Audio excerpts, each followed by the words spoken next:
የነጻነት ባሮች ክፍል 32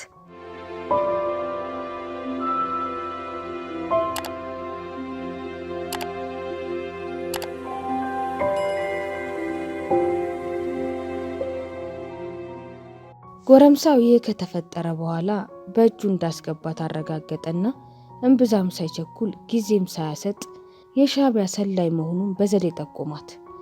ውለታውን መመለስ ካለባትም የተሰጠውን ግዳጅ ይሳካለት ዘንድ በሙሉ አቅሟ እንድታበረታታው አብዝቶ ተማጽናት። ይሄኔ በሻዕቢያነቱ ለሻዕቢያ ተሟጋች ሆኖ እንዳታልላት እንጂ ውለታው እንደሌለባት በመግለጽ እምቢ አለችው። እንዲያውም ውሸታም ነህ አታለኸኛልና ካሁን ወዲህ ካጠገቤ እንዳትደርስ ብላ አባረረችው። ጎረምሳው ምን ያህል ለገንዘብ ሟች እንደሆነች የጀርባ ታሪኳን ከኋላዋ ሰውራ ተረድቶት ኖሮ በተባባሪው ግለሰብ አማካኝነት አንዴ 10,000 ሌላ ጊዜ ደግሞ 20,000 ብር እየላከ ልቧን አማለለው።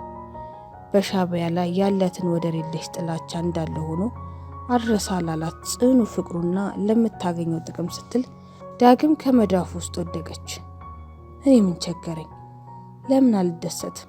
አባዬ እንደሆነ አይመለስም ስትል ራሷን ሸነገለች። ያም ሆነ ይህ የአባቷን ገዳይ የመበቀል ኃይለኛ ምኞት ግን ከውስጡ አልጠፋም ነበር። የተቃዋሚውን ፓርቲ ካባው ልቃ ሻዕቢያ የሰጣትን ሚና በአመርቂ ሁኔታ በማከናወን ላይ ሳለች ከዕለታት አንድ ቀን የሆኑ ረጅም ሸበቱ ሰውዬ በጓሮ በኩል ተደብቀው ወደ ሊቀመንበሩ ቢሮ ሲገቡ ከቆመችበት መስኮት ላይ ተደብቃ አየቻቸው። በጎረምሳው ፍቅር ስራ አስጠልቷት እየተነጫነጨች ከምትጠቀጥቀው የጽህፈት መኪና ላይ ተነስታ ውጭውን እያየች ስትተካከዝ ስለነበር ነው መስኮቷ አጠገብ ቆማ የነበረችው። አባዲት በሸበቶ ሰውዬ ግርማ ሞገስ ፍዝዝ እንዳለች ቀረች። ከዚህ ቀደም በእድሜ በሰል ካሉ ሰዎች አንሶላ ተጋፋን ባታውቅም እኚህ ሰውዬ ግን በእጅጉ አሰኟት። ላፍታ ጎረምሳውን ፍቅረኛውን ረስታ ስለ ሰውየው ማለም ያዘች። እንዴት አድርጋ እንደምታጠምዳቸው ታስብ ገባች።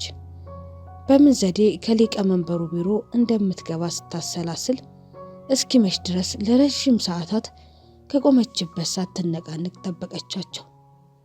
ሆኖም ድጋሚ አይናቸውን ለማየት አልቻለችም።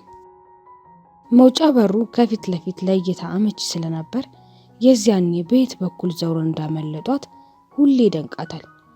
ቢሆንም መልካቸው፣ ተክለሰውነታቸውና ግርማ ሞገሳቸው ለብዙ ጊዜ ከዓይኗ አልጠፋ ብሎ አስቸግሯት ነበር።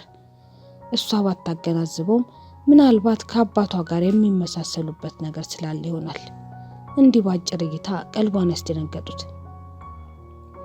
የተቃዋሚው ድርጅት ሚስጥር አሳልፋ በመስጠት በምታገኘው ዳጎስ ያለ ገቢ በሀብት ላይ ሀብት እያካበተች በውበት ላይ ውበት እየጨማመረች በምቾት ላይ ምቾት እየደራረበች ሄደች።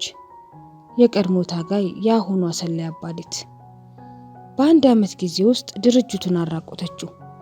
ሚስጥር የለሽ ሽባ ድርጅት አደረገችው። ከዚያም አልፎ ተርፎ ያ ድብቅ ፍቅረኛው የነበረው የድርጅቱ ባለስልጣን ጨምሮ ሌሎች የድርጅቱ ቁልፍ ሰዎች በማስገደል ክፉኛ ጠቃቻቸው። ይህ ሁሉ ሲሆን ድርጅቱ እሷን ጭራሽ አልጠረጠረም ነበር። የምታሳየው ውጫዊ ለውጧን የተገነዘበን ቢሆን ያንን አመሏን ባለመተዋና ከወንዶች በምታገኘው ገንዘብ ብቻ የምትሽቀረቀር ይመስላቸው ነበር። እናም አጉል ተዘናጉ። ለብዙ ዓመታት የዋህ መስላ ንጹህ ተመስላ ተጫወተችባቸው። በእሷ ምክንያት ድርጅቱ ለሁለት ተከፈለ። ውስጣችንን እናጥራ በሚል ውዝግብ ታመሰ። በመጨረሻ ላይ ግን ደረሱባት። ቢሆንም እጅግ ዘግይተው ነበር። ምክንያቱም ከአንዳንድ አባላቶች መጠርጠሯን ሰምታ በጊዜ አፈትልካ ነበርና።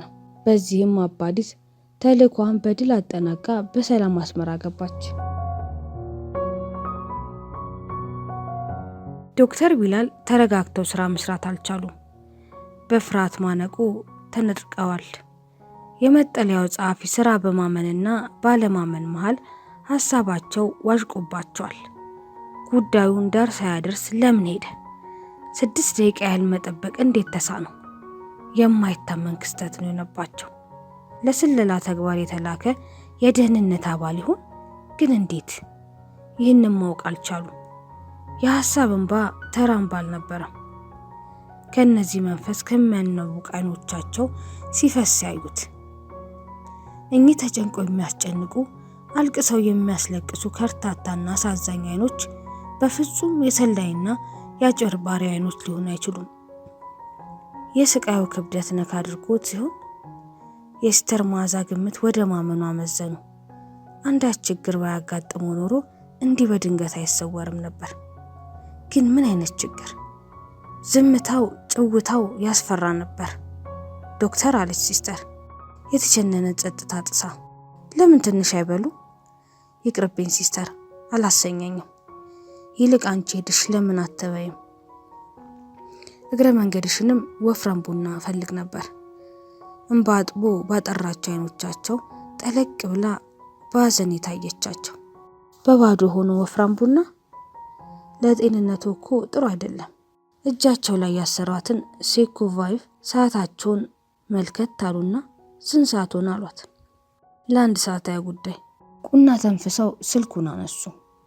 መዓዛ ከተቀመጠችበት ብድግ ብላ ከቡናው ጋር ትኩስ ዳቦ ላምጣሉት አለቻቸው በምጥነት ገለጻ። አይናቸውን ከስልኩ ላይ አንስተው ፈገግ ብላ አዩት። አልፈልግም ሲስተር፣ አመሰግናለሁ። በዚህ ንግግራቸው ቅር መሰኘቷን ከፊቷ ላይ አነበቡ። ቢሆንም ያዩትን እንዳዩ ሆነው የስልኩን እጀታ ከጆሮአቸው ላይ አስጠግተው መደወል ጀመሩ። መዓዛ በቀቢስ ተስፋ ራሷን መታ አድርጋ በዝግታ ወጣች። ዶክተር ቢላል ስልኩን ይዘው ብዙ ጠበቁ። ስልኩ ይጠራል፣ የሚያነሳው ግን የለም። እነዛ ርኩሶች መኖሪያ ቤቱን ካወቁት ይህን ይዘውት ይሆናል ሲሉ አብዝተው ተጨነቁ። ሰራተኛይቱን ጠይቀው ስለ ደህንነቱ ማወቅ ስለፈለጉ ስልኩን ደግሞ ደጋግሞ ቀጠቀጡት። ወዲያኛው ጫፍ ግን መልስ አጡ። የመኝታ ቤቱን እንጂ የሳሎኑ የስልክ ገመድ እንዳልነቀሉት ተስፋ አደረጉ። ሲስተር መዓዛ ትኩስ ወፍራም ቡና ይዛ ስትገባ ነበረ። በተበላሽቶ ይሆናል ተስፋ መቁረጥ ስልኩን ከቦታው ያስቀመጡት። ታንክ ሲስተር በማለት ቡናውን በአክብሮት በፈገግታ ተቀበሏት። ምን አለ በዛው ብትበይ ኖሮ አሏት የቆየችበትን ጊዜ አስተውለው። የመውጫ ሰዓታችን ስለደረሰ ከቤት እበላለሁ። በሐሳብ ተሰልቀው ከተገቢው በላይ ለ3 ደቂቃ ያህል ስኳሩን አማሰሉት።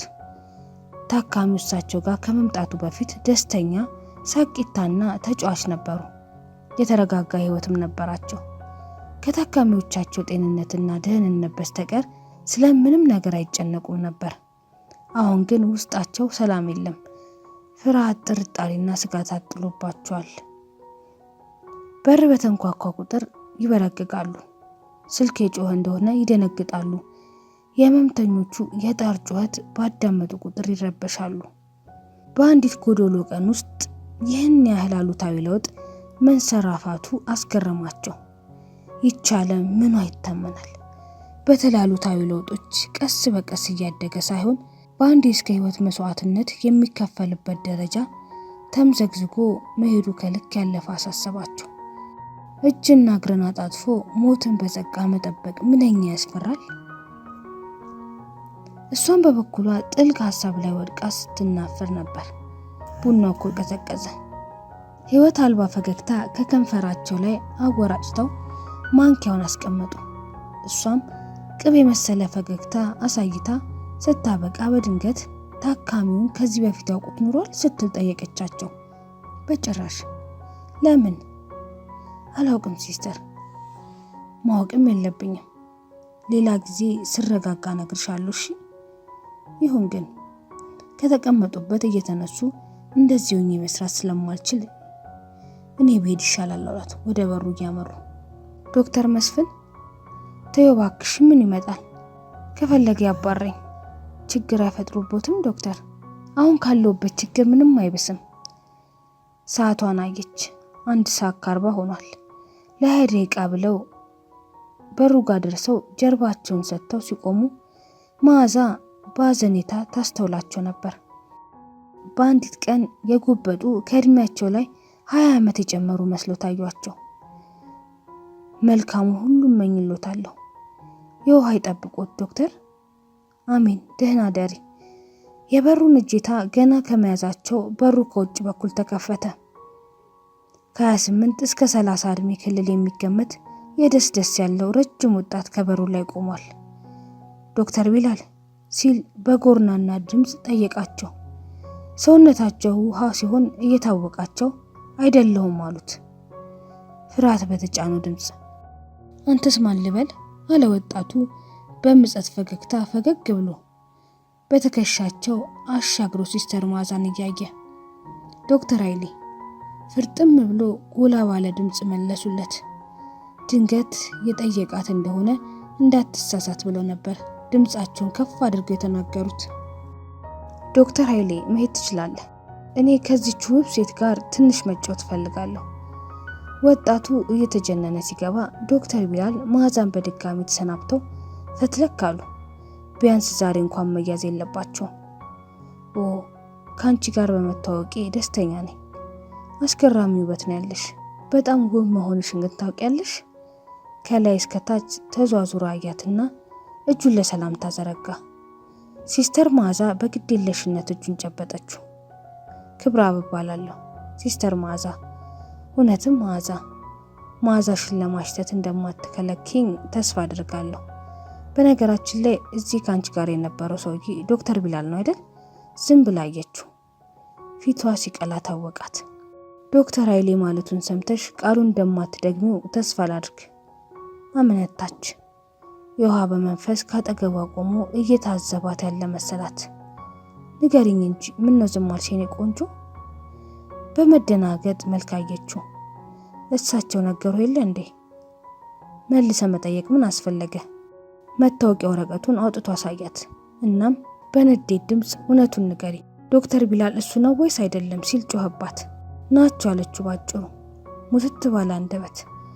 አመሰግናለሁ ቆንጂት፣ አንድ ቀን ራት እንደምጋብዝሽ ተስፋ አደርጋለሁ። የቀኝ እጇን መዳፍ በአክብሮት ስሞ ወጣ እየተጀነነ።